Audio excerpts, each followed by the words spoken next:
तो चलिए जी, अब चलते हैं न्यूज़ डेस्क पर और न्यूज़ डेस्क पे क्या खबरें हैं वो जानते हैं, लेकिन वहां जाने से पहले ये संदेश सुनते हैं। कभी ना कहना सीखा है? नहीं तो सीखिए ना कहना पॉलीथीन को, मोमी लिफाफों को। क्यों अहमियत दें उसे जो कि पेड़ पौधों, नदियों, पहाड़ों के लिए, जानवरों के लिए खतरा है। सभी मिलकर दुश्मन पॉलीथीन को अपने इलाके से खदेड़ें। ना तो पॉलीथीन में सामान लें और न ही दें। आएं अपने घरों, गांव, कस्बों, शहरों से होते हुए अपने देश को स्वच्छ बनाएं, पॉलीथीन को ना कहें।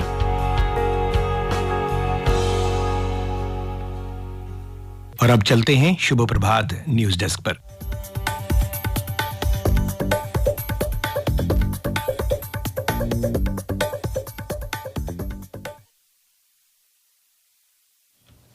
धन्यवाद संजीव।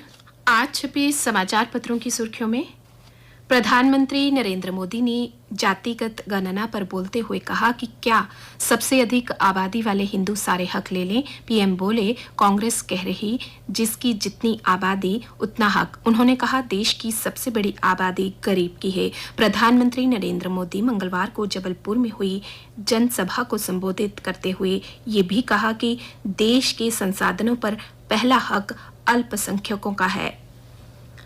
भारत ने बढ़ाया दबाव, कनाडा 41 राजनयिकों को वापस बुलाए। तय सीमा में वापस नहीं बुलाए तो खत्म कर देंगे सभी राजनयिक छूट। 62 राजनयिक हैं कनाडा के। भारत में 21 राजनयिक रखने का आदेश। भारत की सख्ती पर कनाडा के प्रधानमंत्री जस्टिन ट्रूडो ने कहा कि हम भारत के साथ विवाद नहीं बढ़ाना चाहते, हम जारी रखेंगे जुड़ाव। सरकार के खिलाफ सड़क पर उतरेगा विपक्ष। नेशनल कॉन्फ्रेंस की अध्यक्ष डॉक्टर फारूक अब्दुल्ला के निवास पर बनी रणनीति। 10 अक्टूबर को जम्मू में प्रदर्शन, नीतियों का विरोध व चुनाव की मांग होगी। लाल चौक से बाइक पर निकली यशस्विनी, उपराज्यपाल ने दिखाई झंडी। महिला बाइक अभियान को नारी शक्ति का प्रतीक बनाया। सीआरपीएफ की 50वीं महिला कर्मचारी 25 मोटरसाइकिलों पर सवार होकर श्रीनगर से गुजरात के लिए निकली। सरदार पटेल की जयंती पर एकता नगर में संपन्न होगी रैली। यात्रा के दौरान श्रीनगर, शिलोंग और कन्याकुमारी की तीनों टीमें बेटी बचाओ बेटी पढ़ाओ का संदेश भी देंगी। जिले के कालाकोट में जंगलों में छिपे आतंकियों को मार गिराने के लिए बुधवार को तीसरे दिन भी सुरक्षा बलों का संयुक्त अभियान जारी रहा। एडीजीपी मौके पर पहुंचे, जवानों को दिए दिशा निर्देश। पाकिस्तान की हवाई क्षमता मजबूत कर रहा चीन, भारत सजग, कहा air chief marshal BR Chaudhary ने। उन्होंने कहा वायुसेना अपनी तकनीक और स्वदेशीकरण को लेकर पूरी तरह प्रतिबद्ध। दिल्ली चंडीगढ़ की तरह अब जम्मू शहर में भी कैब यात्रियों को मिलेगी 24 घंटे सुविधा। ऑनलाइन होगी बुकिंग। 2 कंपनियों में 11,000 वाहन चलाने का परमिट। 5 और कंपनियों को लाइसेंस लेने की कतार में। प्रदेश भर में जल्द मिलेगी सुविधा। प्रदेश में बेरोजगारी कम करने के लिए आगे आए बैंक, कहा मुख्य सचिव डॉक्टर अरुण कुमार मेहता ने। उन्होंने कहा बेरोजगार युवाओं को वित्तीय सहायता देनी चाहिए जो सही मायनों में रोजगार का फायदा उठाना चाहते हैं। नवरात्रों में श्रद्धालुओं को समर्पित होगा भवन पर बना स्काई वॉक। अब भवन पर भीड़ भाड़ नहीं होगी।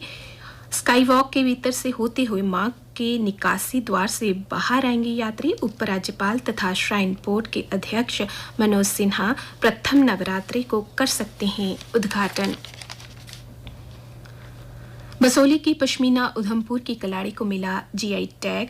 जम्मू कश्मीर के उद्योग व वाणिज्य विभाग की ये एक और बड़ी उपलब्धि है। उद्योग व वाणिज्य विभाग के आयुक्त सचिव विक्रमजीत सिंह और हस्तशिल्प व हथकरघा जम्मू के निदेशक विकास गुप्ता के नेतृत्व में वसोली पश्मीना के शिल्प को पुनर्जीवित करने के लिए कदम उठाए गए हैं।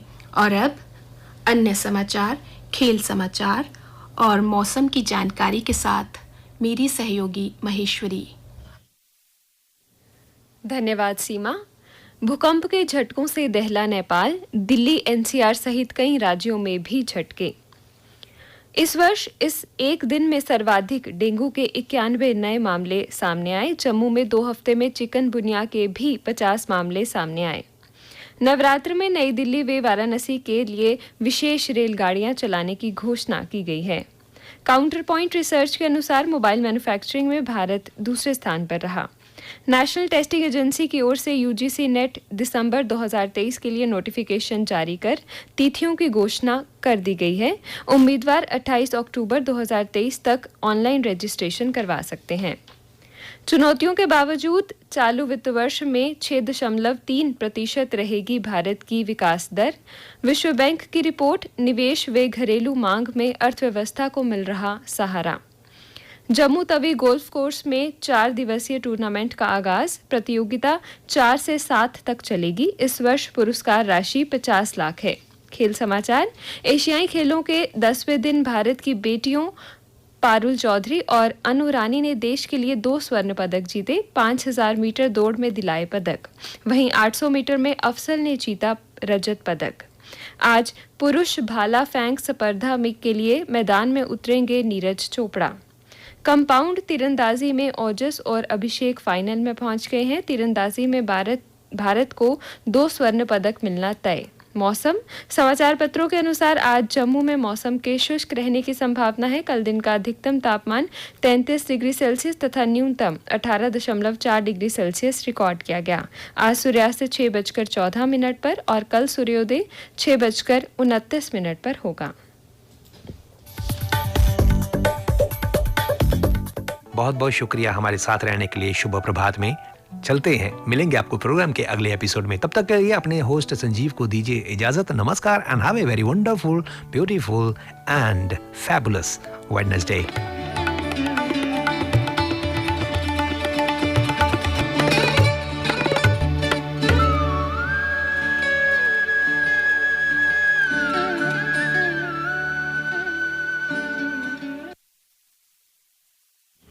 अभी आप सुन रहे थे कार्यक्रम शुभ प्रभात।